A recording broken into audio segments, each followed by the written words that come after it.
What is the most disappointing car in Gran Turismo 7 currently? And can we take said car and actually turn it into something that's viable and useful in the single player or open lobbies? Well, that's the question I aim to find out.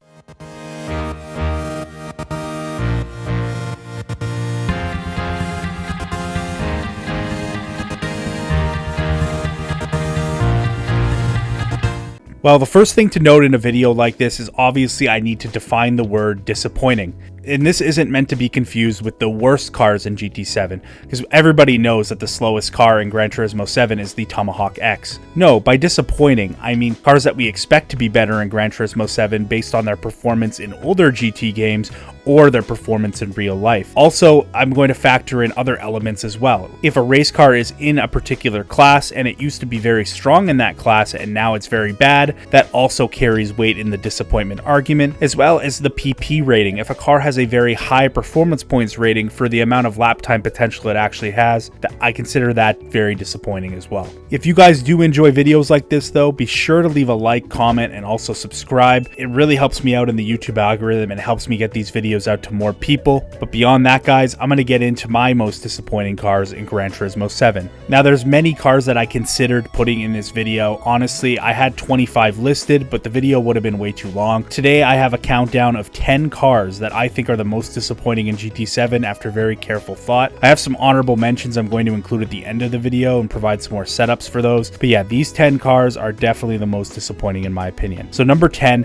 I have the Toyota Sprinter Tureno, the S.Shigeno version. I don't know how to pronounce that, I'm sorry. But this car honestly is disappointing because it's supposed to be the ultimate A86. It's supposed to be the fastest version of this car. It was obviously the version of the car that was featured in Initial D. And if you're going to have a special version of this car, a car that was strong in the other Gran Turismo games that it was in, why is it going to be the worst one out of all of the Sprinter Turenos? I found a lot more success with the regular version of this car as well as the 11 non-pop-up headlights version. What's the point of having a car like this in the game in the first place? And while it doesn't drive badly necessarily, the engine doesn't really make a lot of torque. And again, if you're going to have an iconic car like this in the game, I feel like it needs to be represented better than it has been. Number 9 on the list, we have the RE Amemiya RX7. Through the power of editing, I cut out the part where I messed up saying that about 3 different times. But yes, this RX7 does indeed suck. It doesn't really put down the power all that well. It doesn't corner all that well for the amount of downforce it has. And I thought with this engine swap that it would at least have some utility and some potential between 750 and 800 pp. It doesn't. It's really not all that good. And while the PP rating for the car is pretty low, it probably could be made pretty good for like 700 pp or something. A lot of those lobbies that you race in at 700 pp ban engine swaps, and they're just simply way stronger engine swap cars anyways. So honestly, I've just never really been a big fan of this car, and I just feel like the normal FD RX7, the regular one that you could put the rotary swap in, is far stronger than this car, which is a little bit bizarre considering this is supposed to be the special tuning version of it. But yeah, not a huge fan. Number 8, the Ford GT 2006. I don't know what happened to this car. This car was brutally murdered. I don't remember if it was any good in Gran Turismo Sport, but I know in Gran Turismo 6 and Gran Turismo 5, these Ford GTs were always very strong. They could be upgraded quite easily, and they were always competitive with some of the better road cars in the game. In Gran Turismo 7, this thing just doesn't turn all that well. It doesn't actually get as much horsepower with the supercharger as what you would expect, and overall, I have a hard time finding utility with this car. Once again, it could be a good car for 750 pp, but overall, not a very impressive car. I expect it to be much better. Number 7 is the Volkswagen Beetle GR3, and the reason I have this car on this list is basically because of its fall from grace. It used to be amazing in Gran Turismo Sport. It had some of the best handling in the entire category in terms of lateral grip around the corners. It's definitely lost a lot of that lateral grip, but it hasn't really gained anything in return. It still has punchy acceleration out of corners, but in GT7, this leads to a lot of wheel spin and poor traction with its short wheelbase, making it unstable. It also has an abysmal top speed, and on BOP, it's never really been good on this game, whether it be earlier in the game's life or even now. Volkswagen is currently not in a very good state in the Manufacturers Cup. Maybe that's subject to change here in the future, but yeah, the Beetle GR3 is just not a very good car at the moment. It definitely fell off significantly from Gran Turismo Sport. It kind of makes me sad, honestly. Next, we have the 2006 Dodge Viper. Now, this is the one Viper that doesn't get a diffuser. The 2013 and the 2002 models get a diffuser, and this makes a massive difference, especially in the higher PP ranges where I like to run this car. It does a terrible job putting down the power. It has some of the worst handling for a car with this much downforce and this good of a weight distribution, and unless you're detuning it to run it at 700 pp, I see next to no utility for this car whatsoever. And it's sad because the equivalent model in the previous Gran Turismo games was very strong for this thing, and it's one of my favorite looking Vipers as well. Yeah, Dodge Viper 06, not good. Number 5 on the list, I have the McLaren P1 GTR. Now, while the McLaren P1 GTR doesn't have weight reduction, that's not the main reason I find this car disappointing. None of the McLarens do get weight reduction, honestly, so you kind of have to get over that pretty early on. What I can't get over is the fact that this car has a extremely high performance points rating, well above 800, and it performs like crap. It has a ridiculous amount of downforce, and it doesn't really seem all that hard to drive, but the lap times just aren't there. In fact, the swapped Lancia Delta, a car that feels like it has wooden brakes, can outlap this thing at Trial Mountain by over a second. And the biggest thing I don't understand is if we have the LaFerrari and the 918 Spider, why don't we have the regular version of the McLaren P1? Because this GTR model is really not cutting it. And number 4, I have the Citroen GT road car. Now this thing looks like a goddamn Batmobile, but it has next to no downforce. The car feels very stable and easy to drive, but it doesn't rotate, and the worst part is it's an invite only car, meaning you have to wait to get an invitation to this thing to even drive it, and then when you do drive it, it's kind of a piece of shit. I definitely expected this car to get a lot more horsepower when upgraded, once again based on its status in previous games. The Citroen GT, at least in road car form, is a pathetic car. Most people haven't driven it anyways, and I don't advise you do. Next up, we have the Aston Martin DB11. Now this was a car that was good earlier in Gran Turismo 7's life, however somewhere along the line during one of the physics updates, this car got tanked and nuked extremely hard. Considering it's a more modern model of an Aston Martin, I expected it to be a lot stronger in the corners than it is currently. Despite the fact that the engine can be upgraded to almost 1,000 horsepower, it just doesn't feel like it has the amount of power that it says it does. And the lap times, while not pathetic, for the PP level, it's really not all that good. I'm sure this car could be brought down to lower PPs and can be strong, but when I first played this game in GT7, it was honestly a really good car for 700 PP or even higher, but in the state of the game currently, I was really not impressed by it. Aston Martin as a whole really has dropped the ball with a lot of their road car offerings, and I'm not really a fan of this one. Number 2 on our list is the GR2 model of the McLaren F1 GTR race car, the long tail version. Now, I've spoke about this in my previous videos, but this car recently had 100 pounds of front and rear downforce taken off of it. Not on BOP, but I'm saying the car itself lost downforce. This basically means that it has less downforce than all of the other GR2 cars, when before it did not. Now, the most disappointing part about this car is number 1, how strong it was before the update, but also how strong it was in previous Gran Turismo games, being a rival to the Mercedes CLK LM. Now, it's pathetic. It doesn't corner nearly as well as it used to, and the top speed on it's really not all that good despite having less downforce. And the price in the Legend dealer has gone up significantly for it, so basically you're getting less car for even more money, which to me is just extremely disappointing. I feel bad for anybody who bought this car expecting it to be very good, because it's honestly pretty bad, and it gets smoked by pretty much every single GR2 car except for one. And that car at the number 1 spot is the Toyota GT1 TS020. I've gone into detail already in my GR2 video, which is a good watch, and I recommend you go watch this after that video. So you look at all the things that make up a disappointing car. Slow for its real life performance, slow for how it was in the previous Gran Turismo games, and slow for its PP level. This car is all of those things combined. And on top of that, it's been miscategorized. This car should not be in GR2. I made the claim that the Toyota GT1 1999 model is 8 seconds a lap faster than the 1998 model, meaning it is in a completely different category, which in real life, one of them was in GT1 and one of them was in LMGTP, and the P in LMGTP stands for prototype, which is why it went on to race for overall wins against cars like the BMW V12 LMR or the Nissan R391 prototype car, which is why when you drive this car in GT7, it's extremely puzzling how it's so slow, despite the fact that it's lighter than the McLaren GR2 Longtail and it has more downforce on the front and rear. I'm not even sure if it corners better. I actually think the McLaren might corner better, not to mention the terrible turbo lag. The medium turbo is actually better to run on this car than the high one, despite making less power, and the fastest time that I was able to muster up at Trial Mountain was a 1:37.9. Now, this lap can be improved slightly. This puts it in the ballpark with like a maxed out Ferrari F8 Tributo or a maxed out Porsche Cayman GT4 with the engine swap, which for a GR2 level car is absolutely pathetic and unacceptable. In fact, it's not even that much faster than the BRZ GT300, which is actually in Group 3. And when compared to Group C Le Mans cars like the Mazda 787B, a car that it was faster than in real life. The Mazda 787B can run a 130 at trial mounts, 7 seconds a lap faster around a track that's only a minute and a half long. Yeah, the GT1 has completely been nuked and squandered in this game, and I do think the 1999 model should be buffed and put into GR1. So what do you guys think? What's a car that you guys got into that you thought was going to be extremely strong but ended up being very underwhelming based on your expectations? I'd be interested to hear in the comments section below. Let me know what you guys think of these setups as well. I always try to do a good job making setups for underwhelming cars to make them more useful, to take cars that aren't frequently used and put a good setup on them to provide some extra replay value to try something different. I'm not going to let this drag on too long. I hope you guys all had a fantastic day. It's been your boy Dude, and I'm out.